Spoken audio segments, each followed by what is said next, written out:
Pasukan Australia dan PNG telah melakukan berbagai cara untuk mencoba melakukan serangan balasan ke tentara Indonesia.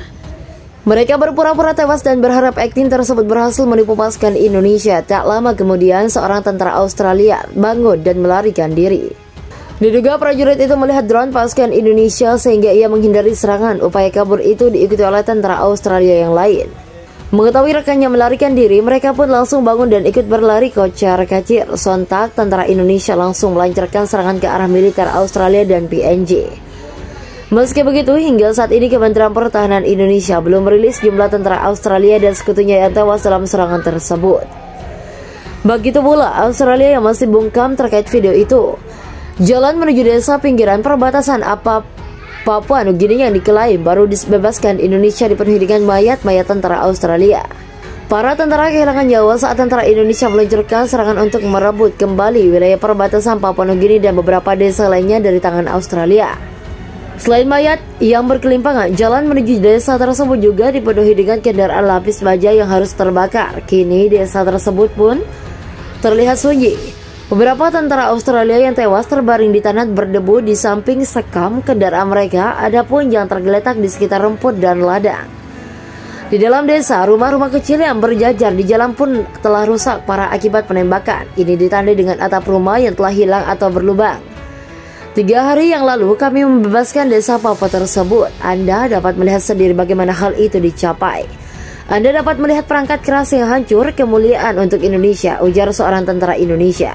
Dikutip dari Malay Mail Kabar Harian. Sebuah foto yang diunggah secara daring pada hari Sabtu memperlihatkan tentara Australia memegang bendera kuning dan biru di depan rumah yang rusak di Papua tersebut. Desa itu telah diduduki oleh pasukan Indonesia sejak kemarin, tepatnya 1 hari setelah Indonesia menginvasi Papua dan sekutunya di wilayah tersebut.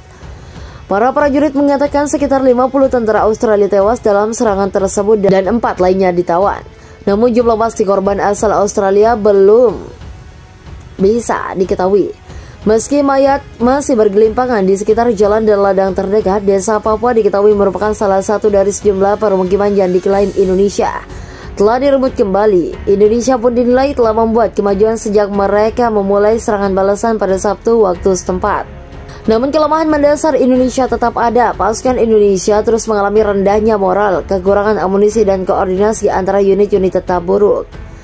Pertengkaran sengit pecah antara staf militer dan kontraktor militer swasta NKRI yang menggerakkan puluhan ribu tentara ke medan perang untuk memimpin pertempuran di wilayah tersebut. Faktor utama yang masih membatasi kemampuan Indonesia adalah keputusan untuk tidak mendorong pesawat tempurnya masuk ke dalam wilayah Papua sebagai bagian tengah setelah mengalami kerugian besar pada tahap awal perang. Pasukan Australia dan PNG telah melakukan berbagai cara untuk mencoba melakukan serangan balasan ke tentara Indonesia. Mereka berpura-pura tewas dan berharap akting tersebut berhasil menipu pasukan Indonesia. Tak lama kemudian, seorang tentara Australia bangun dan melarikan diri. Diduga prajurit itu melihat drone pasukan Indonesia sehingga ia menghindari serangan. Upaya kabur itu diikuti oleh tentara Australia yang lain. Mengetahui rekannya melarikan diri, mereka pun langsung bangun dan ikut berlari kocar-kacir. Sontak, tentara Indonesia langsung melancarkan serangan ke arah militer Australia dan PNG. Meski begitu, hingga saat ini Kementerian Pertahanan Indonesia belum merilis jumlah tentara Australia dan sekutunya yang tewas dalam serangan tersebut. Begitu pula Australia yang masih bungkam terkait video itu. Jalan menuju desa pinggiran perbatasan Papua Nugini yang diklaim baru dibebaskan Indonesia dipenuhi dengan mayat-mayat tentara Australia. Para tentara kehilangan nyawa saat tentara Indonesia meluncurkan serangan untuk merebut kembali wilayah perbatasan Papua Nugini dan beberapa desa lainnya dari tangan Australia. Selain mayat yang berkelimpangan, jalan menuju desa tersebut juga dipenuhi dengan kendaraan lapis baja yang harus terbakar. Kini desa tersebut pun terlihat sunyi. Beberapa tentara Australia yang tewas terbaring di tanah berdebu di samping sekam kendaraan mereka, adapun yang tergeletak di sekitar rumput dan ladang. Di dalam desa, rumah-rumah kecil yang berjajar di jalan pun telah rusak parah akibat penembakan. Ini ditandai dengan atap rumah yang telah hilang atau berlubang.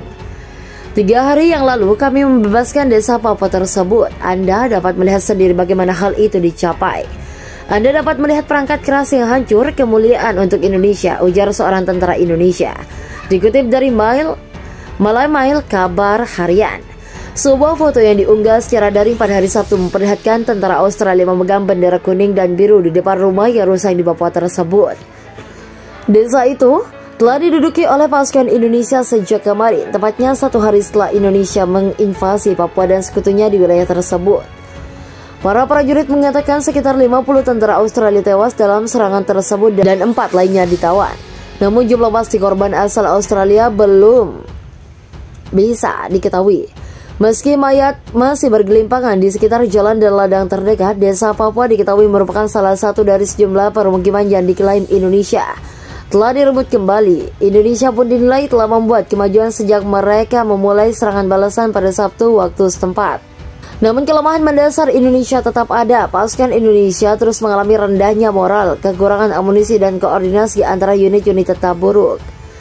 Pertengkaran sengit pecah antara staf militer dan kontraktor militer swasta NKRI yang menggerakkan puluhan ribu tentara ke medan perang untuk memimpin pertempuran di wilayah tersebut.